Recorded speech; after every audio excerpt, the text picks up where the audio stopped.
And welcome to another episode of Jack Interviews People because he's interested in what they're doing rather than Let's Drone Out. This is not Let's Drone Out, but I recommend Let's Drone Out as a show. Today I am joined by none other than my faithful companion, Painless 360. Hello, Jack. Good afternoon. And we are also joined by the developer and creator of iNav, Konstantin. Hi, Jack. Hey, how's it going? For any of you who aren't familiar with iNav, A, why haven't you watched Painless 360 guide on iNav? And B, what's that? I just said bless you.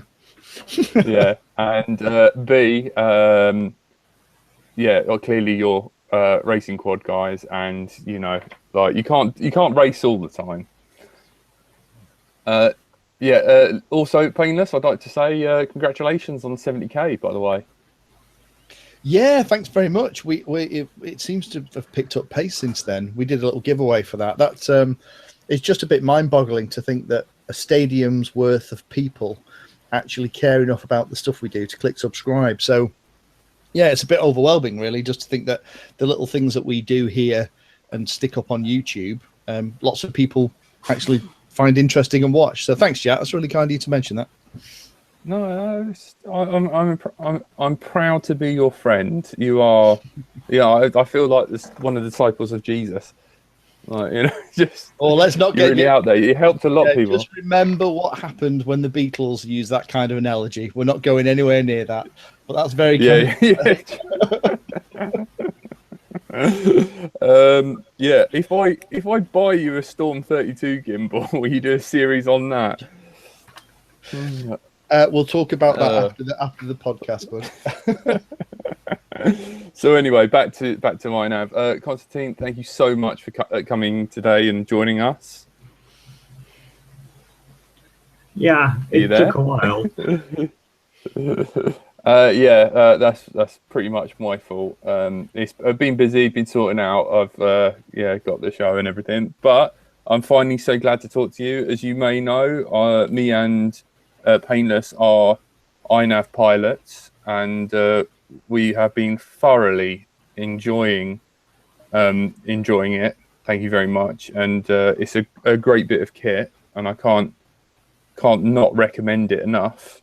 I was never brave enough to fly with the just the multi-wee passed over to clean fly. I've heard a lot of horror stories. Painless, you've flown the clean flight GPS. Have you done it lately? No, I didn't. It's probably worthwhile for those who are joining in and listening to explain a little bit about what iNav is, just so for those who aren't members of the church, they can figure out what we're banging on about. So iNav itself is, and Konstantin can kind of go into much more detail than this, but let me just kind of set the scene. So iNav is a fork of CleanFlight, and forking sounds really dirty, but all it is, it's just a copy of CleanFlight that was taken a while ago to focus on fixing the GPS code. Now, back in the very early days of flight controllers, we all were flying things called multi-Wiis. Again, something that sounds very dirty, but it isn't. There was lots of things like that in the early days. Multi-Wii was a little 8-bit controller, and it ran Arduino code, and there were a couple of things it did really well. It kind of kickstarted the multi-rotor evolution, but it also had some really good GPS flight modes. So you could attach your little GPS onto the top, and you could do return to home. You could do GPS position hold with altitude hold, and you can kind of park it in the sky. And it was even starting in its later stages to have things like waypoint missions. So similar to much more expensive, complicated systems like APM and Pixhawk with Mission Planner. Now, when Base Flight and Clean Flight came along, unfortunately, all of that multi-Wii code that became 32-bit was really developed and designed for racing. And one of the things that we lost as a community was those great GPS features. Now, the reason that those GPS features are great is if anybody is learning to fly and they get into a bit of a pickle and they lose orientation, or it starts to fly to the edge of the field and they start to panic, then what GPS allows you to do is flick an oh dear switch on your radio and have the craft fly back to you autonomously. Now, that stuff never worked in base flight and clean flight because it wasn't a priority. It's all about racing. But iNav, amazingly, have gone and fixed that GPS code. Not only fixed the GPS code, sounds like somebody's eating a packet of crisps, not only fix the GPS code, but they've also started to do a lot more support for things like fixed wing models. So not only can you put all of that functionality into a multi-rotor, which we've all been doing now for donkey's years, you can also reliably put that technology inside a wing or a more traditional airframe and have that do things like GPS flight modes and stabilization as well. So just kind of setting the scene, really. We've been flying with it for about, how long have I been bugging you, Konstantin? A couple of months? Yeah, I think so. A couple of months. Konstantin's been really good because we heard about iNav probably about 18 months ago, talking to Dominic, the father of clean flight, because I was always bugging Dominic to fix the GPS flight modes, because I really like GPS flight modes. I have a lot of friends who fly models, and I also have a lot of friends who have lost models because they didn't have that oh dear switch on their radio and they got in trouble and it's gone down in the middle of a bloody field or something and we never found the model again. It's probably in the middle of a hay bale or something somewhere. But But I went talking to Dominic. He was talking about the fact that iNav was this fork that was working on the GPS code, and the intention was always that the GPS code was going to be rolled back into clean flight so that it would be available as part of the clean flight bits and pieces.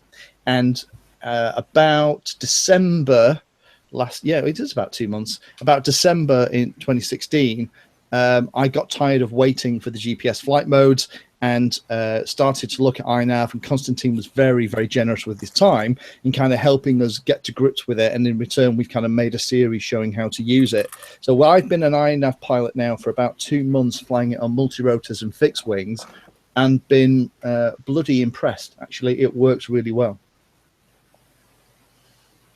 Yeah, I truly have been blown away by it.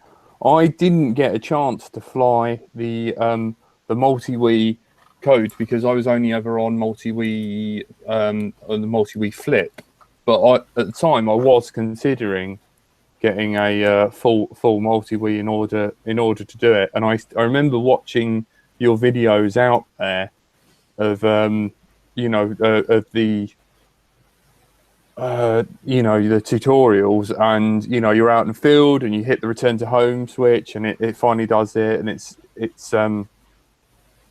really good, and I watched it, and I was really sad that software never made it over to clean flight at all, and it seems that we've been waiting for 2 years now, and it never did get sorted. And Konstantin, how did you get started in this? It's really interesting. Actually, it's Team Black Sheep who got me into the hobby. Yeah. Not exactly trappy, but their videos. Right. Yeah. Yeah, I was impressed by the things they were doing, and I said to myself, then why not? And then I started to pick things to get into the multi-rotor stuff. Well, cheap F450 DJI cloned frame, cheap motors, and when it came down to choosing a flight controller, I had quite a few choices. Actually, it was either a NASA DJI stuff, not the DIY way. Then it was APM, multi-wii, and by that time OpenPilot was still alive. God rest its soul. Yeah. I decided not to go 8-bit. So it was not multi-V and not APM. NASA and Pixhawk were too pricey. So I got to eBay and got myself a CC3D board. Then, as Painless mentioned, I ended up in a situation where I needed the oh my god switch. And it appeared that OpenPilot never supported GPS on a CC3D.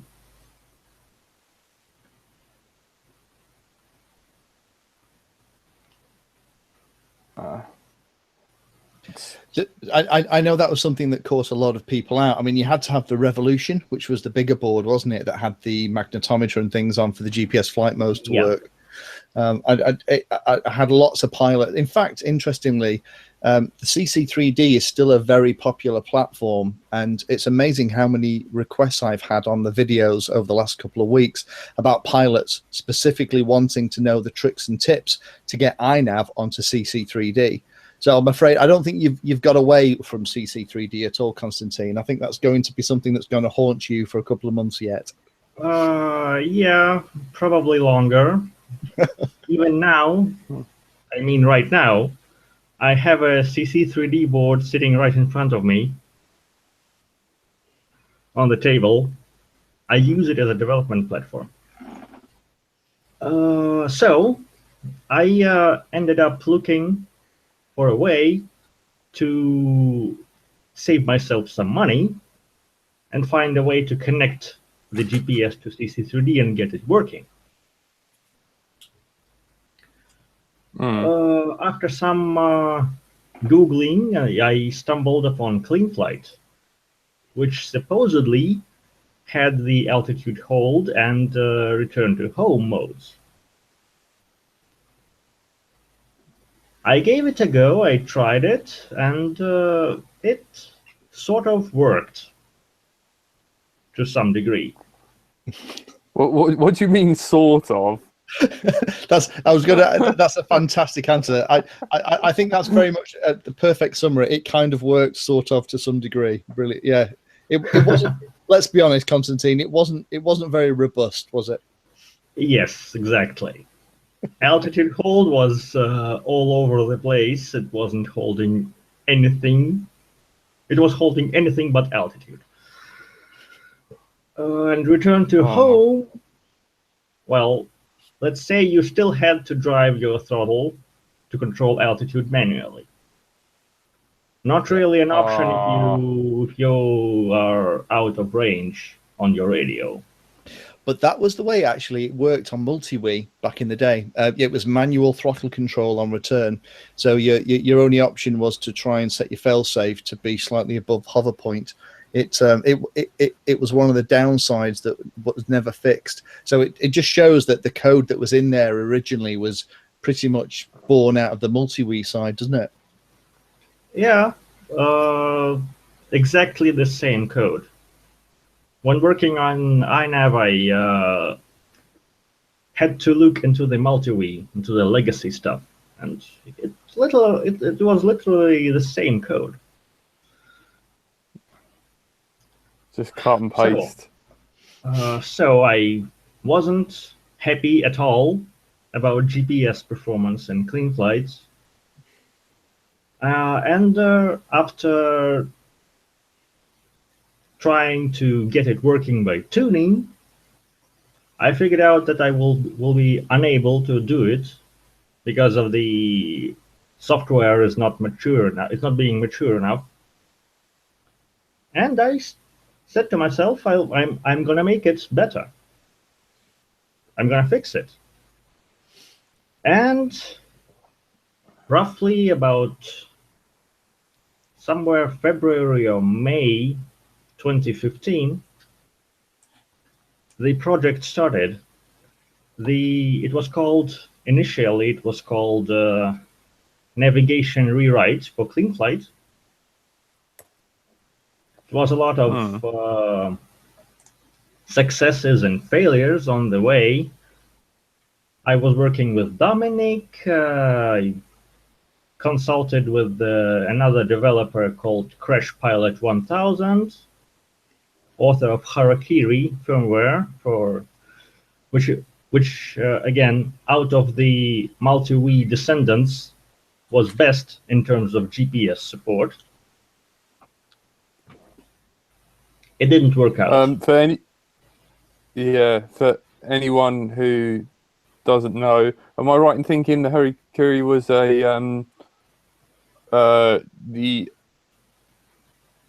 it was also a PID control mix? Is that right? Harakiri was a derivative of Baseflight. Yeah. It was Crash Pilot did some pretty smart stuff there, but I wasn't happy about that either. So I took my own way.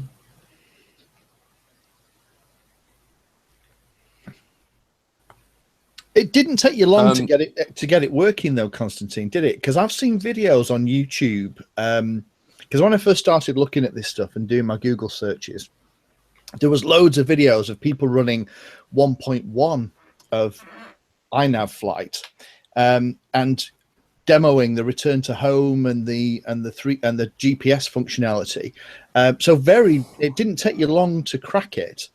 How long or it doesn't appear like that? How long did it actually take for you from you first deciding you're going to rewrite this thing to actually having a version that was pretty solid? About 1 year. Somewhere in the end of 2015, we finally got it working. I think I went to RC groups somewhere in the end of 2015, probably September or October.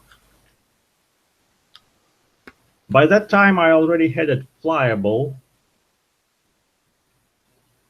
Not very robust, but I figured out I need to share what I'm doing with the community. Because by that time, I already understood that the code will probably never make it back to CleanFlight. That's interesting. Why? Sorry, go ahead.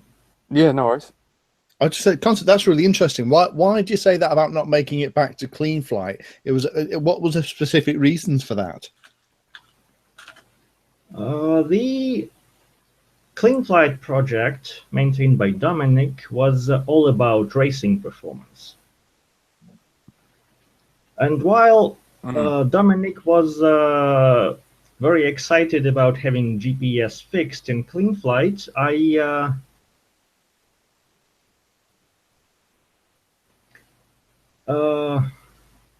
how to phrase it? Let's say he wasn't very forthcoming about that. Okay, so it wasn't a priority for him. Let's say that it wasn't. Yeah. It wasn't a top priority for him. And there was an issue on GitHub of CleanFlight for quite a while about navigation rewrite project, and there was very little activity there. It appeared that the CleanFlight users were not interested in getting GPS working.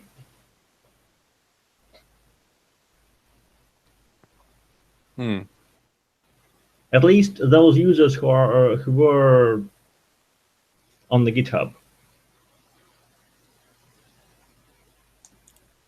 It is interesting because back in the day, CleanFlight was very much the darling of the racing community, and it's kind of, that crown has been passed on to Betaflight now.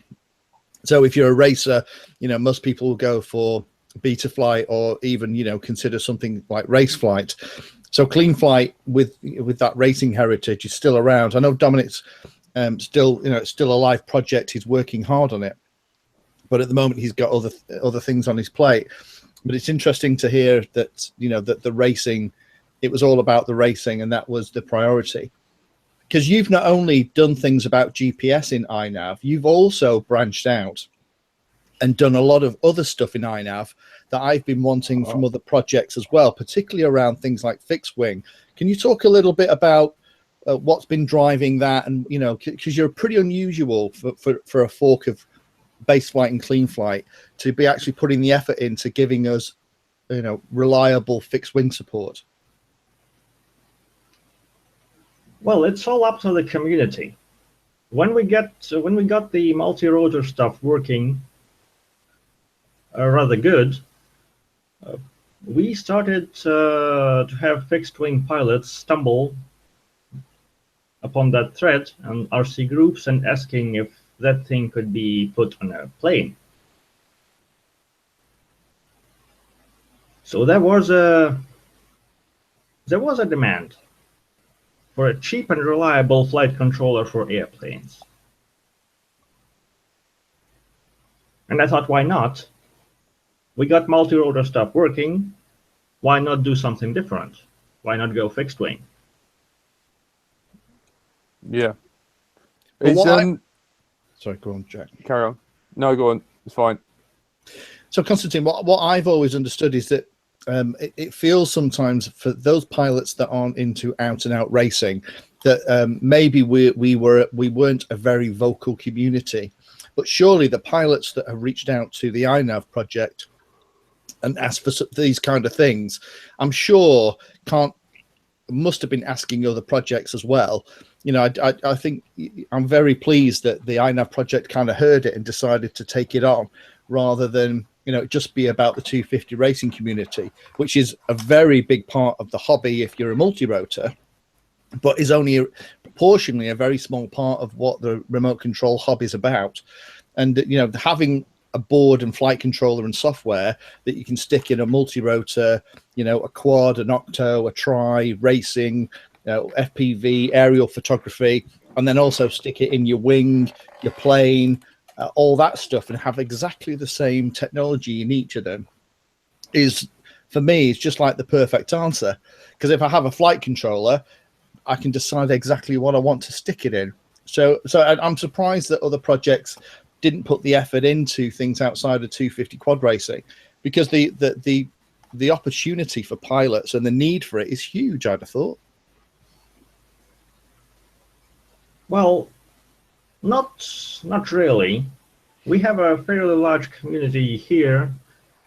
There are a lot of airplane pilots here, and demand for flight controllers is not so big. People tend to fly manually, mostly. But once an airplane pilot goes FPV, he starts to think about having a flight controller with the oh shit switch to bring the plane safely back. Now that makes a lot of sense, because I'm just thinking of, because I naturally think of planes with FPV, but you're right. Yeah, the line of sight guy is probably less interested in that. Sorry, Jack, go ahead. No, it's fine. One thing that I was going to say is, you know, back to how you said it will never get implemented back into CleanFly. Is it little things like the complex, you know, the more complex ACC calibration, stuff like that? Do you think that will never go into CleanFly? Is that what's going to stop the development of that? I'm not sure. At some point, I lost interest in moving my code back into CleanFlight. So yeah, it's not going to be me who will be porting that code to CleanFlight. And given the focus on racing, that stuff is not really needed. Yeah,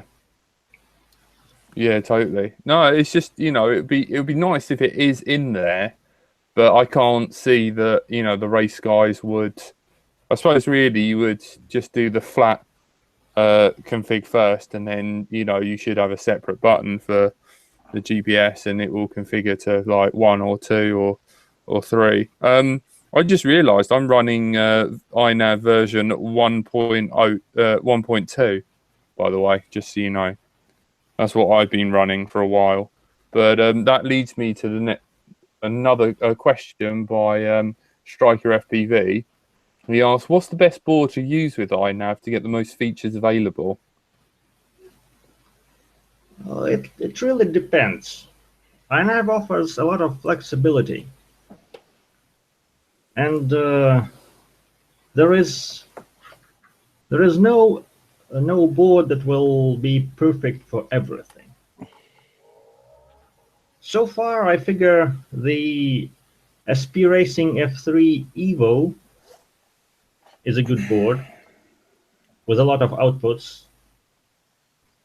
And recently, I stumbled upon the Airbot Omnibus family, which has a built-in OSD. Basically, it's all-in-one board.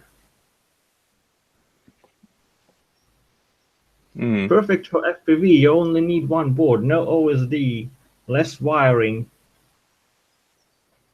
I have two of those. I'm using one on a tricopter and another one on the flying wing, with great success. Well, I like you more because you fly a tricopter. Carry on, Lee. I was just going to say that the answer to that question from the stuff that we've been doing here is, in terms of a flight controller, I wouldn't use something like a CC3D just because it's limited on inputs and outputs. But any F3 board is a great choice. But what you're really looking for is you're looking for a flight controller that doesn't have a HMC 5883 magnetometer. Now that sounds horrendously complicated, but what it means is that if you have an onboard magnetometer, then it can get a little bit complicated. So we've used two things in the series that we've done here, and again, this was with in kind of consultation with Konstantin. We've used the SP Racing F3 Mini, and then we use that one because you can connect the compass in the GPS module to the I2C pins. And because the magnetometers are different, in iNav, it allows you to pick the magnetometer you want to use. It's very clever. So then you can just tell it, or use the external 5883 compass.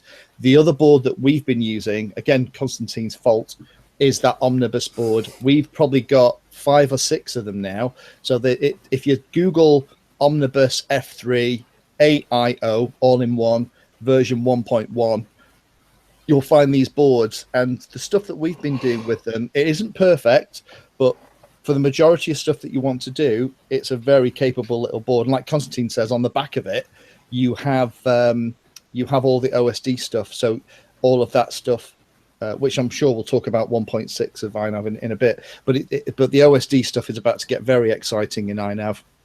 But what you're looking for, I think you want a flight controller that's F3 based, ideally that has a barometer on it. Not necessary, depending on what you're building, but you really want a magnetometer that either isn't there or different from the one you're going to use externally. And if you've got that, then you've probably got a decent platform. Well, again, it depends. On a flying wing, you don't need magnetometer at all. No, all barometer. Yeah, absolutely.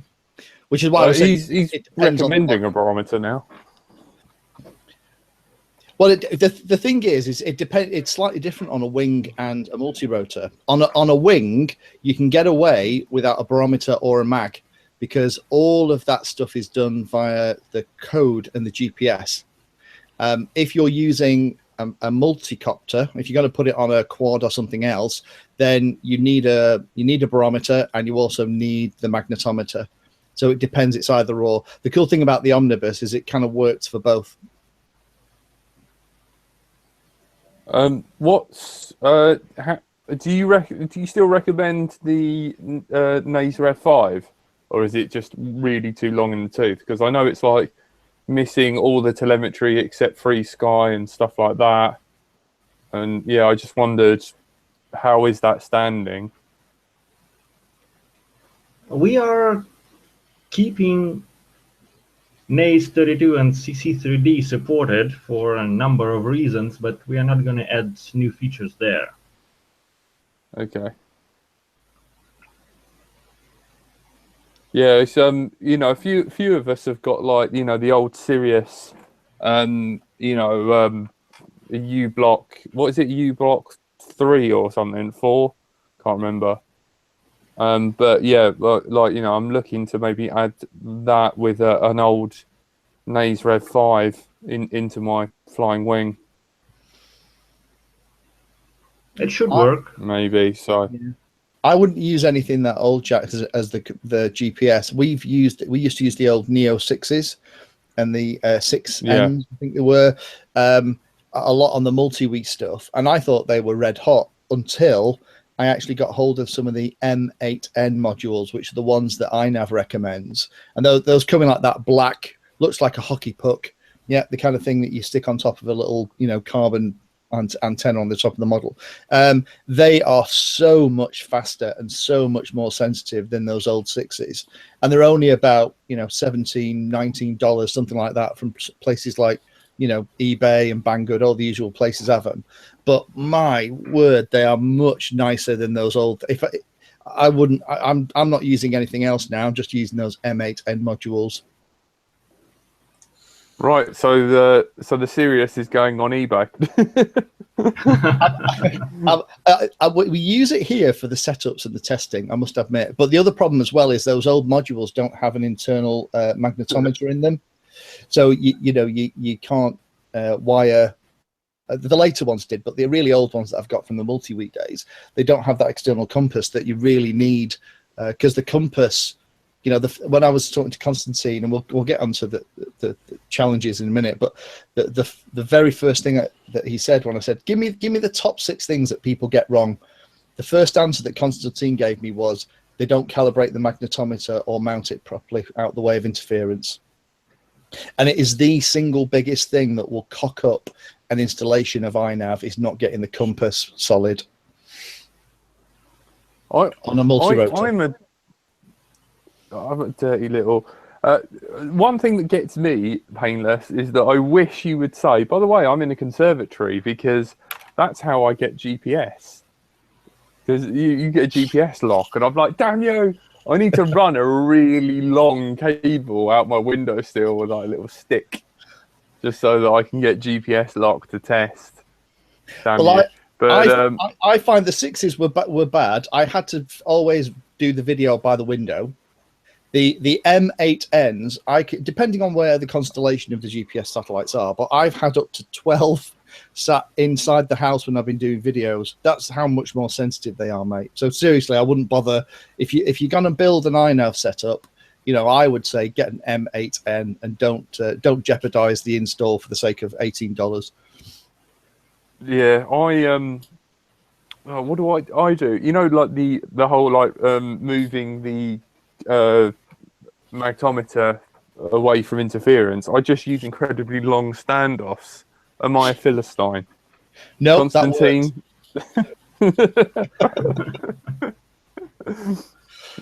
Konstantin, what's your suggestions for avoiding magnetometer problems? External. Yeah, go external and put it as far as possible from the anything else. There you go, from the mouth of the master.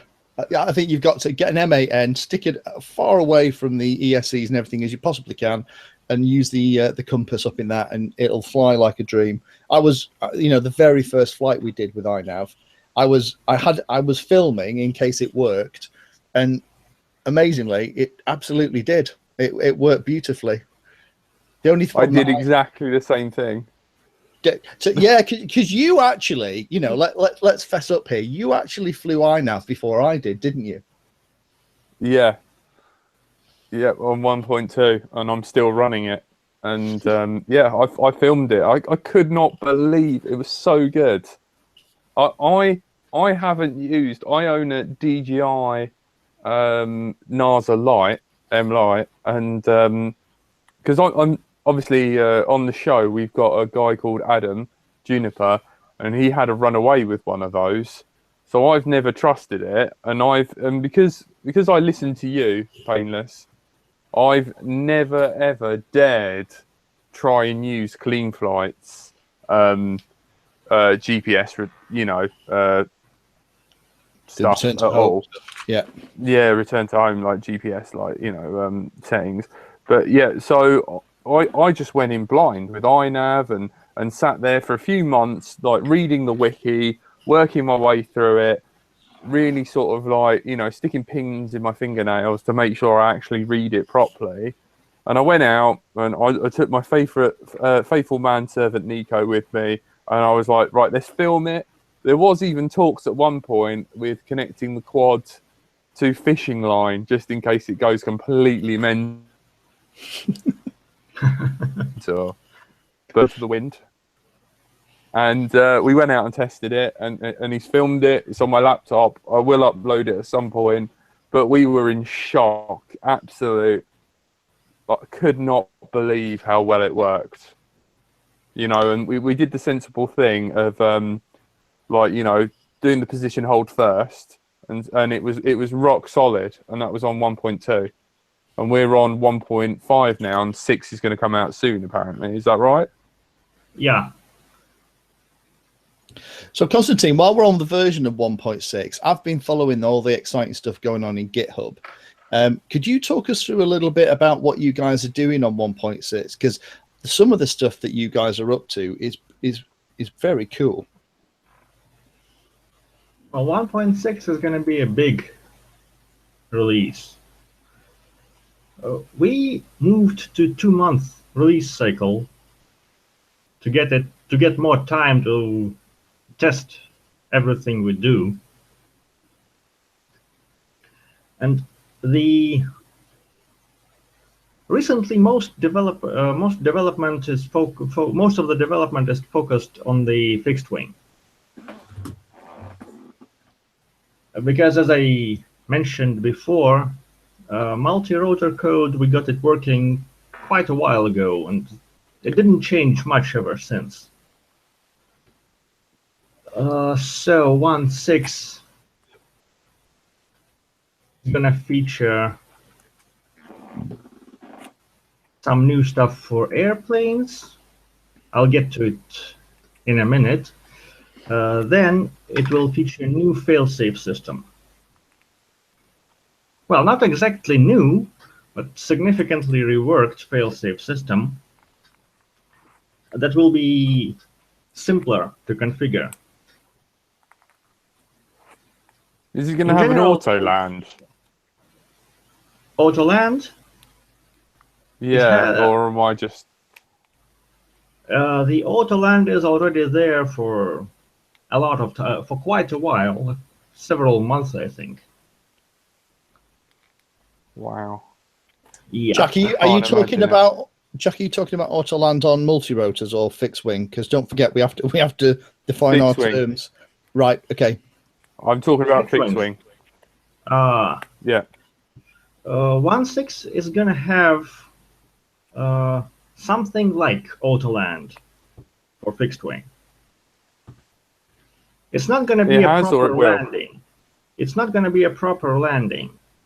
It will just do a circle loiter around home point and lose some altitude until it hits the ground. Okay. So to answer your question, Jack, it has auto landing at the moment on multi-rotors. I know that. I've used that. Yeah, but fixed wing. It'll be a gradual descent until it eventually kisses the floor, or hits a tree, or something, or your car. Yeah, absolutely. Yeah. I just wondered how it would work because I'm truly fascinated. Before we get completely off multi-rotors, can I ask, is it a good idea? The return to home speed, is it a sensible idea to turn that speed up? If your multi-rotor is can handle that speed, why not? Okay. Well, ish. I don't know. I was thinking about doing it. Well, it probably would handle it better if I balanced the props. Like I'm not going to lie to you, Konstantin. I'm the sort of person, I hate admitting this. I'm the sort of person that likes to sit there and try and break it just so I can tell a good story. And I have done some dickhead things with that wooden copter of doom. Like, you know, I have. Oh man, I've you know, like you said, don't do flips in GPS mode and all this sort of stuff. You name it, I've done it.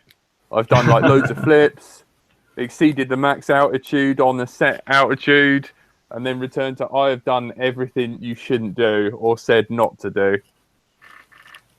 I've even reduced the standoff size from the power distribution board, and it's done well. It's fared up well. It's fairly idiot proof. I wouldn't say it was Tony proof, but fairly idiot proof. So well done. You haven't met Tony, and that's a good thing. So Konstantin, sorry, you were talking about the new features of 1.6, and you only got through but two things, and we interrupted you. Sorry. Could you go back and carry on with your? So we talked about the fixed wing stuff. The failsafe is better, so the failsafe is going to be improved. There's also been quite a lot of changes in the graphical user interface as well, hasn't there? I've noticed that the iNav GUI has been changing over the past couple of weeks. Yeah, we have a lot of new things going on the configurator. Most notably, presets. That's one cool thing that will be in 1.6, is presets. Because of software being very flexible, you cannot have defaults that will suit a mini-quad, a large octocopter, and a flying wing.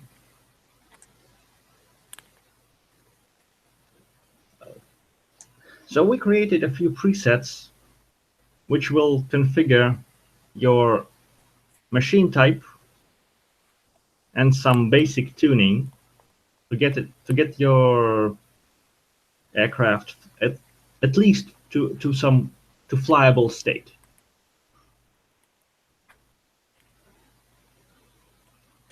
So I think that's a really huge thing that you're doing there with that, because a lot of the videos that we've just done about setting up fixed wings is changing all of the defaults that are under the hood in iNav that are just optimized for multi-rotors.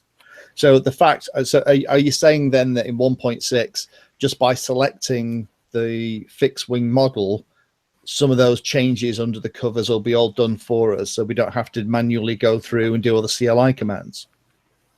Yes, exactly. That's the idea. God bless you, Konstantin.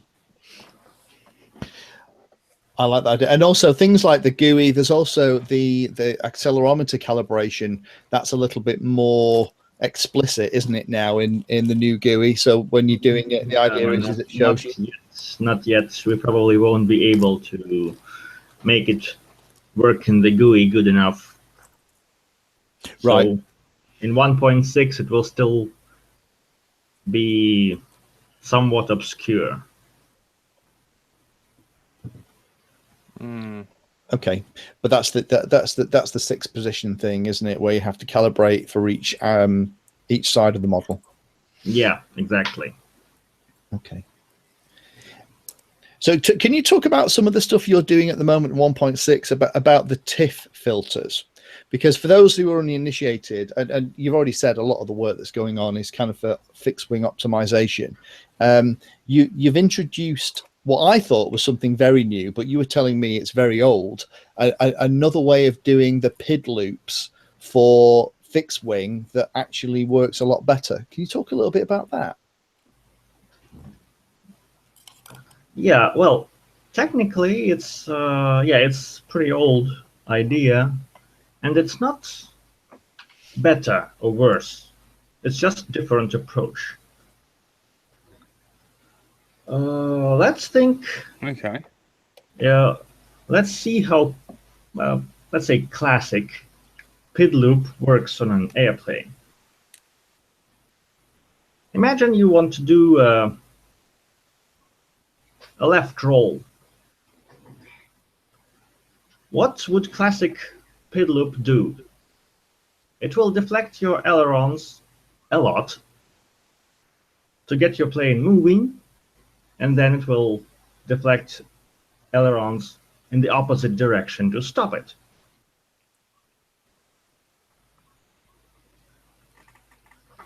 It's not how the human pilot will do it.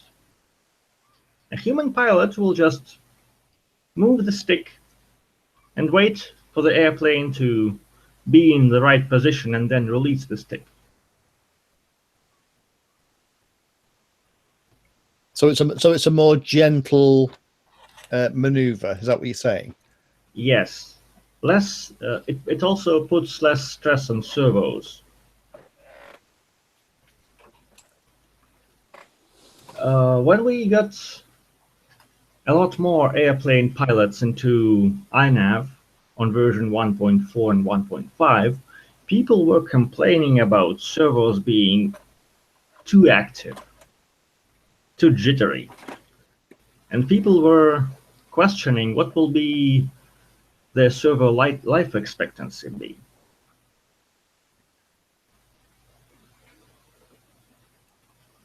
That was the main reason why we started to think, how could stabilization done differently on airplanes? Right, interesting. So because you recommend that you disable the D part of the PID loop for planes, don't you? Because it's a physical system and it's a physical thing that you're moving. So D is almost, it isn't helpful in those situations. Yes, the airplane is big and slow compared to a multicopter, and D isn't doing anything meaningful but moving servers back and forth. Right. So the idea of this new controller is to replace the existing PID controller. Is that so that you'll have an option whether it's plane or multi-rotor? Is that the idea? It actually already is an option where it's a plane or multi-rotor. It's called mixer type, and it will also change the PID controller. It will be completely transparent for the user. Interesting. Okay. And the general idea is that if you tuned your airplane on 1.5, well, zero your D, tune your P and I as usual, you will be able to move to 1.6 without changing anything. Right. So the new PIF flight stabilization controller works exactly the same. Well, why the name PIF? PID is proportional integral derivative. PIFF, PIF, is proportional integral feed forward. P and I work exactly the same way as they were. D is replaced by feed forward, which is something new and which emulates the real pilot, who is gentle on the sticks and want smooth motion. Fantastic. I'm looking forward to getting my hands on 1.6. It's out towards the end of the month, isn't it? I'll probably release the RC1, release candidate 1, in about a day or two. Hey. I'm a little bit scared. I'm going to get my wing up first. Yeah, I don't know. At the moment, the interview's over to you, Painless. This is untested territory for me. That's all right. I am not the best. There's one last thing I want to speak to Konstantin about then before we kind of look and wrap it up, because we're already going for about 50 minutes. Konstantin, the other thing that you're doing as well, which I'm quite excited about, is you're putting a lot of the interesting stuff back into the on-screen display, because the OSD that's been in iNav, that kind of that's been inherited, hasn't got all the stuff like, you know, the distance from home and all that kind of good stuff. You guys are currently working on that. Is that going to make it into 1.6? Yes, that's actually why RC1 is not released yet. Right. That's one of the last things waiting for that, is it? Yeah. And it's while we're on the subject, it's interesting just for people who are listening to talk about the on-screen display, because we now in the hobby, with CleanFlight, Betaflight, and iNav and this family of products, we now have 2 implementations of on-screen display. And depending on the hardware, the flight controller you're using, depends on which one it'll support. So let me just clear this up very quickly while we're talking about this. So there is one version of the OSD code, which is in Betaflight, and that is the same base code that iNav is using. That's correct, isn't it, Konstantin? Yes. Yep. And that code that's in Betaflight is based on the Minim OSD code. So it runs, so things like the omnibus flight controllers and things that we've been talking about, it will run the on-screen displays that are integral to on those flight controllers without any problem. So the new OSD that comes out in 1.6 will run those max chips that are part of that flight controller, and you'll be able to have beautiful on-screen displays with the heading, the GPS location, distance, direction to home, all that goodness. Caveat, caveat, caveat, Konstantin. Yes. And then yes, right, yes, and yes. then there is another implementation, which is the CleanFlight version, and the CleanFlight version is completely different from the Betaflight version. The CleanFlight version is there to support the Seriously Pro boards, and the Seriously Pro boards have also a different hardware implementation slightly than these other boards as well. So if you have something like an omnibus flight controller and you get it and you put iNav on it with the on-screen display, it'll work. If you try and put CleanFlight on it, you might have problems. Similarly, if you buy a Seriously Pro board, something like the new Neo, and you put CleanFlight on it, it'll work beautifully with that on-screen display. But if you try and put iNav on it, then it might get a little bit more complicated. I just wanted to briefly talk about that, because I know when 1.6 comes out and everyone starts to use the OSD heavily, Konstantin, I think people will get a little bit confused about what OSD they can use with which, because I think a lot of people have assumed that the OSD code is the same in CleanFlight, Betaflight, and iNav Flight as well. Yeah, that assumption is wrong. The code is completely different, and CleanFlight's only interested in supporting their Racing F3 Neo board. Yeah. Yeah. So if you want the OSD for iNav, then the Neo is probably not the board for you. As much as it at least not yet. Not yet. Caveat, caveat, caveat. Oh, so Konstantin, I was go on. Wondering about that, because there was the in the chat someone did ask. Hang on, let me just get it up. Yeah, Striker, what have you all got planned for the iNav OSD? So I wonder if they're asking, is there any other features that are not available in the micro min OSD, multi-wii OSD, I mean. The MWOSD is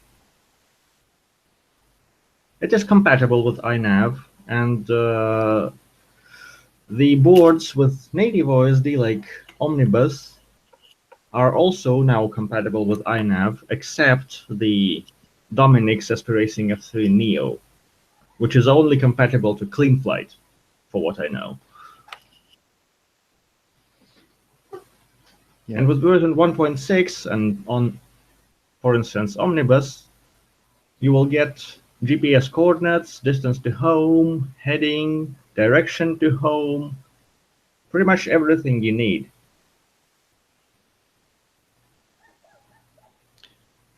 So, Jack, that's a good question. What the questions are in the feed? I can't see the feed from where I am. Is it worthwhile spending the last kind of 5 minutes covering questions? That's it, really. That's so far. And put a shout out with behind. Fantastic. Oh well, that's easy then. We've already kind of covered the one that was there. Yeah. Good stuff. That's it. So we'll look to wrap up. But like if anything, what were you planning to do? You know, when you did, I'm guessing you went for a TBS Discovery Pro for your GPS quad. Is that right? Well, actually, no. Oh. I had my large F450 until I finally crashed it into the ground and broke it to bits. Now I have a tricopter, a small one, like 30 centimeters, a mini quad, GPS equipped mini quad. I think it's a Chinese knockoff of QAVR, and a few airplanes. Oh. Yeah, I just wondered, like, you just like mainly flying for fun. Yeah, pretty much for fun. I think Konstantin might be flying for fun, but looking at Martin and lots of the other people who are involved in the iNav project, it looks like a lot of those guys are beating the hell out of the 1.6 and doing stuff. Because I've actually joined this project. This is something that I've got my sleeves rolled up in because I'm quite passionate about it, and it's kind of exciting to see the guys and actually see what goes on with development of stuff. Because usually I'm just I'm just a consumer of the technology, so it's kind of fun to be involved as part of the project and get to see some of the secret source and stuff. And Konstantin's been very, very helpful with that. Are there any other people, Konstantin, for the team you want to shout out to? While we've got an opportunity and we're talking about the iNav, the wider iNav team. Yeah, while we're talking about the team, I want to thank the people like Martin, Stronag, Oleost, Quad Me Up, also known as Zico, Sambas, and a lot of others who risk their machines testing, who do something to make iNav better, or just share ideas. That's also a good contribution.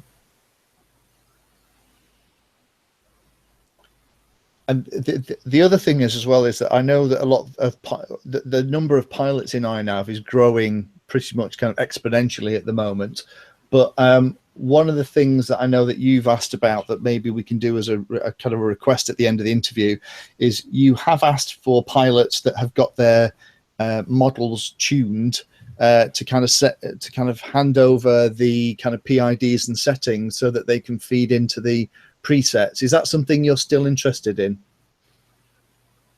Yes, but that probably will have to wait until 1.6 is out. Right. Okay, so once we've got slightly different, yes. Right, so once we've got 1.6 and us fixed-wing pilots go out there and beat the hell out of it and fly around to do all that stuff, as we get those models locked in, we should be letting you guys know what the settings are so you can keep a repository and add that goodness into iNav for 1.7, yeah? Yeah, well, actually not 1.7. Presets are part of the configurator, which is different, which can be released anytime, like version 1.6.1 of the configurator. Ah, cool. Okay, so you can just add that in as you get that information, and it's kind of tested and approved. Yeah. Okay, cool. All right. Well, that's an ask for the community then. Anyone listening to this that's flying iNav on fixed wing, if it works, you like it, and you get it all dialed in, then yeah, let the iNav development team know, and then it can be added into the stuff that will help other pilots. Konstantin, thank you so much for spending the time with us today and having another chat. I appreciate for you in Eastern Russia, it's pretty late right now. So, thanks for putting the hour aside to come and talk to us about iNav. It's been, as always, mate, it's been really nice having a natter with you, and I've learned stuff again. Thanks, Painless. It's good talking to you and to you, to all of you, actually. Yep. Yeah. Yeah, I want to say a big thank you as well. And what a cracking thing that you've you've really added to, and I just want you to know that we really appreciate it. Yeah, thanks. I hope it's not the last time we talk. well, maybe once 1.6 is out, you can come and walk us through some of the really funky bits, because I'll definitely need that, because I'll probably end up having to do a video on it. Sure. Trust me, I as politically incorrect as this may sound, I am a fixed wing retard. If it wasn't for Sheldon, and I would be. Yeah. So, if you want to, you cannot be a more fixed wing retard than I am. I cannot fly an airplane manually. I can't believe we're having a competition about who is the worst pilot. Oh man! No, Painless says I got a text him under his recommendation for I keep breaking them. I think they're never going to come back. A new one. I've got fixing it, and then I fixed it. This is the man who's got 3. I'm on my second. My first one flew towards the end like a manhole cover. It was, yeah. I've killed the unkillable apparently. Just cover those leading edges in tape, Jack, and make sure the hot glue gun is on red hot standby for when you have those little accidents. I mean, one of mine is now about 90% hot glue, and if it hit anybody, it'd take the head off, but it still flies. And actually, that's the one, joking aside, that's the one that we actually put iNav in, and I'm going and flying it tomorrow. So this might be my last ever transmission. If it hits me while I'm flying it tomorrow, that's it. It's all over. Yeah. I hope it won't. Otherwise, you won't be able to do that video on 1.6. Thanks. You're all heart. What's the name of that guy who makes loads of video content and stuff? I sent you the link to him, and he didn't get on with iNav. When 1.6 gets sorted, I think all 3 of us should hound his inbox and be like, try iNav now. Was this the gentleman? I can't name names.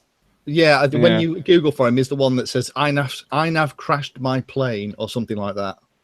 Yeah, that chap. Yeah. I can't remember his exact name, but the thing is that unless you spend time and you read the wiki, which is what you had to do, sticking needles in your hands, and what I did, and then completely didn't understand half of it because I was having a slow day, and then Konstantin was brilliant and took me through it. Unless you've actually, and to be fair to the wiki, it's been improved dramatically over the last 6 weeks. If you haven't gone through the setup steps properly, particularly things like the accelerometer calibration and things like that, and also changing some of the underlying CLI commands for the plane, which you have to do in 1.5, which it sounds like we want in 1.6. Unless you do all that goodness, it probably will crash your plane. But it's all written in the wiki. You just have to. It's all there to be read if you spend the time reading up about it. So I hope that individual has another crack at it, because as you and I know, Jack, it does actually work. Yeah, totally. Bringing me on. If you thought if you're listening to this and you know exactly who you are and we're talking about you, if you think or thought that the iNav wiki was awful, try the Storm 32 gimbal wiki. I am having a hard time. I'd rather be watching loose women. That's all I'm going to say. Wow. Okay, it's bad. All right. I think we're at the point where we could probably start wrapping up now, Jack. Yeah. No worries. Thank you so much for joining us. I hope you enjoyed the show. Hope you enjoyed my effort. Painless, you really made this. And Konstantin, thank you for making a difference. And I've really got some mileage out of it. Thank you. Thank you for inviting me. Thank you for making this podcast happen. That's okay. Spreading the word. So, shall I close it out? You haven't tried iNav? Yeah, please. If you haven't tried iNav, go and have a look at it. It's definitely worth a try. If you want GPS flight modes, if you fancy it on a multirotor or a wing, it's brilliant. And there's only 2 words left to say. Happy flying. Happy flying.